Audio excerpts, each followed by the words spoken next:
a fresh start, and I'm much better than I was last night. Thank you, everybody, for your concern. It's just an airplane. Yeah.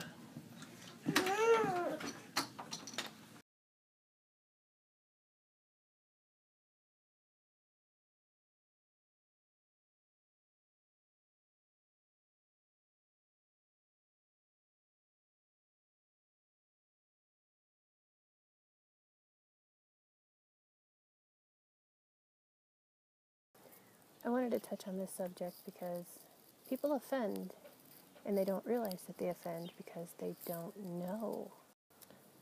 Number one, when someone tells you that they have a child with autism, don't say you're sorry. We find that offensive. How would you feel if you told me that you were expecting a baby and I said, "Oh, I'm sorry to hear that"? Number two, never tell someone that their child does not look autistic. That goes back to what I said the other day. If you've seen or met one child with autism, then you have seen and met one child with autism. Number three, never say anything that begins with the sentence, "If that were my child," especially if that sentence ends in, "I would spank their butt." Don't tell me that. Number four, don't ever ask me if I think my child will grow up and have a relationship or get a job and live on their own. I take offense to that because I feel like you're underestimating my child's ability to succeed. Number five, if I can't go to an event with you or go somewhere with you, don't say, "Just get a babysitter." Our children don't handle change very well, and I'm not going to put my child in a devastating situation to make you happy. I'll continue that list in a second. I just found an activity that Destin absolutely loves, so I'm going to take advantage of that and enjoy it.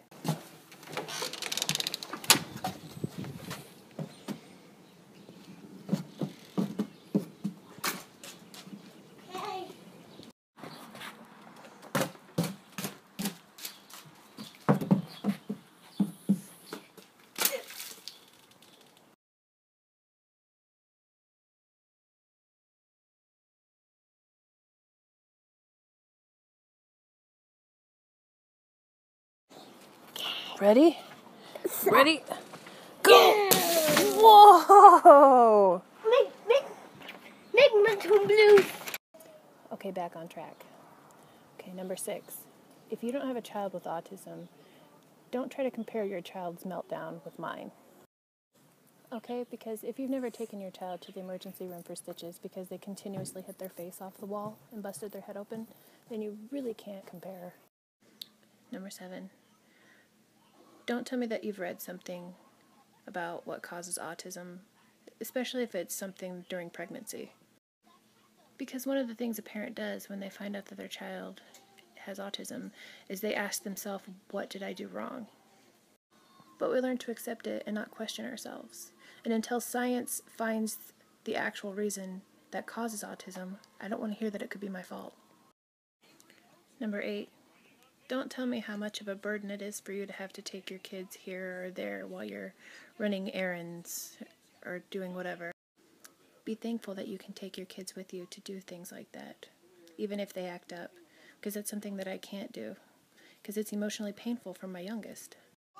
Number 9, and I hear this one a lot, don't tell me about a specific diet I should try putting my kid on because you heard that it can help. Diet is not easy with a child on the autistic spectrum, and I'm going to touch on that subject in the next day or two. And number 10, which is most important to me, don't talk about my child like they're disabled and not like your child. Because my boys are amazing. They amaze me every day. They're not different from your child. They're just more unique.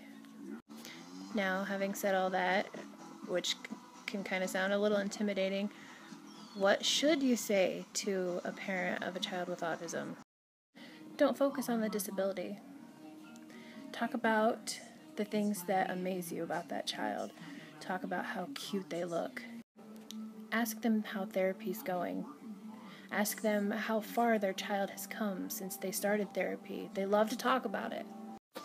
And obviously I don't want anybody to feel intimidated to ask me any questions, because that's the reason I'm doing this, is so people are more aware. So for this 30 days, you have my permission to ask me any type of question you want about my children and autism. I will reply in a nice way. And I will let you know that, okay, that's alright to ask me, but I wouldn't ask that to another autistic parent. Basically, we want you to look at our child the same way you would look at someone else's child. Full of life, growing up, being a kid, and not a label.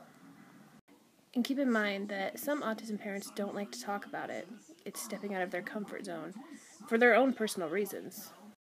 So it wouldn't hurt, before you start asking questions, to say, would you mind if I asked you a few questions?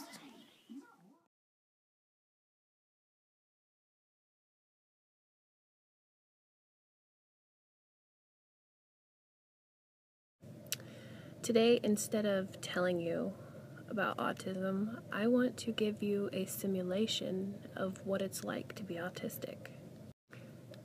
I want to give you an experience of what it's like to be in their world. A little disclaimer here. Autism is a spectrum disorder, so not every person with autism experiences all of these things. And for a few of these things, you will need headphones to get the full effect. The first one I'm going to show you is a video simulation of sensory overload, and you do need headphones. And in order to get the full effect of it, you cannot remove your headphones, because an autistic person can't remove their hearing.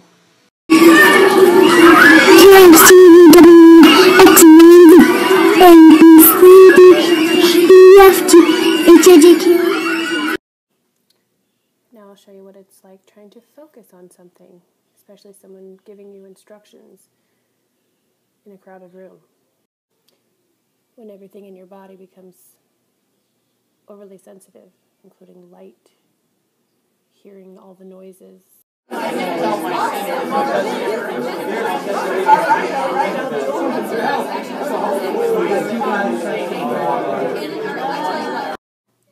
As much as you're trying to focus on what I'm saying, everything is so overpowering that it's impossible for you.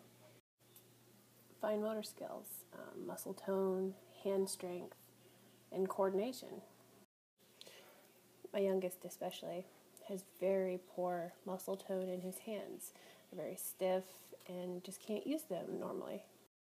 A way to simulate that, get a very thick glove, even double up, where it's hard for you to bend your fingers, and put it on your opposite hand that you write with. Get a pencil and try to write a very simple word. It becomes a lot more difficult.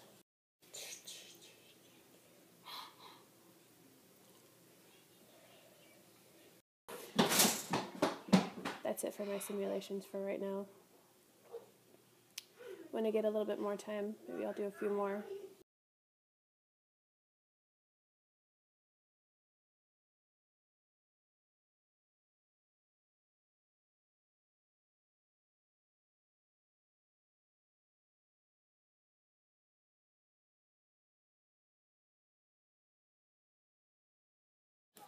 Okay, today I want to explain to you the behavioral escalation chart, which will help you better understand behavior and sensory overload.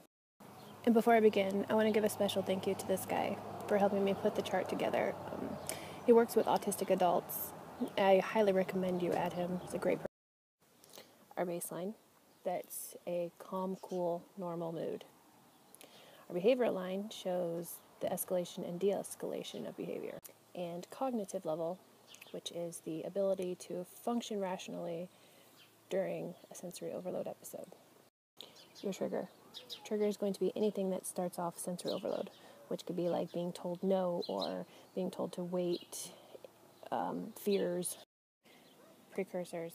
I hope I'm saying that right, and excuse my writing, but that is the opportunity to stop it from escalating any higher. That would be any person or object that can calm them back down. Like I use my sensory swing, or a bucket of cold, dry rice where I put change in for them to dig through. Something about the cold and the feeling of the rice can calm them back down. Escalation. When it's starting to get a little bit more out of hand, and you want to look for signs for that if you want to bring them back down before it's too late. You can also look for signs for triggers too, to know when they are set off before it escalates any higher. Like Destin will smack his face, and Draven, I can see his facial expressions changing and becoming distressed. That's when I would want to intervene and direct their attention elsewhere. Crisis situation is when the episode is at its highest, and it is extremely hard to bring them back down at this level. At the same time the behavior is escalating, the cognitive level is also dropping as well. And at that point, like I said before, my oldest goes into like an infantile state where he can't even talk, and he will hit me, which is something that at a normal level he would never ever do. Okay, I'm going to backtrack to precursors because I was corrected on that. That is actually something that the person will do to warn you that they're escalating.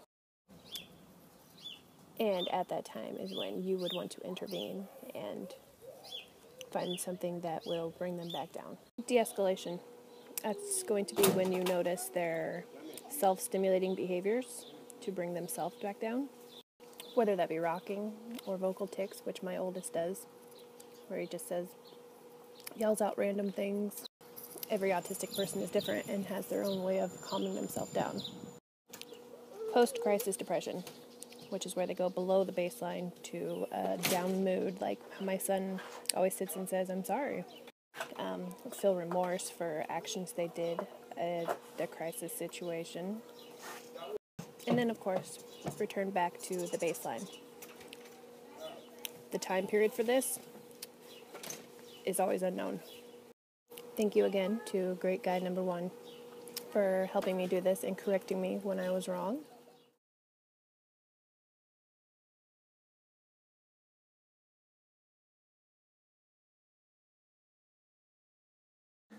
You want more?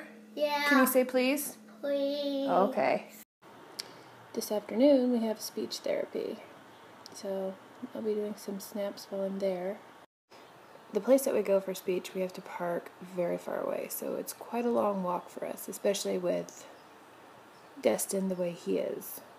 So I'm going to try to catch some of the things that I've been talking about as far as bolting and having no sense of danger.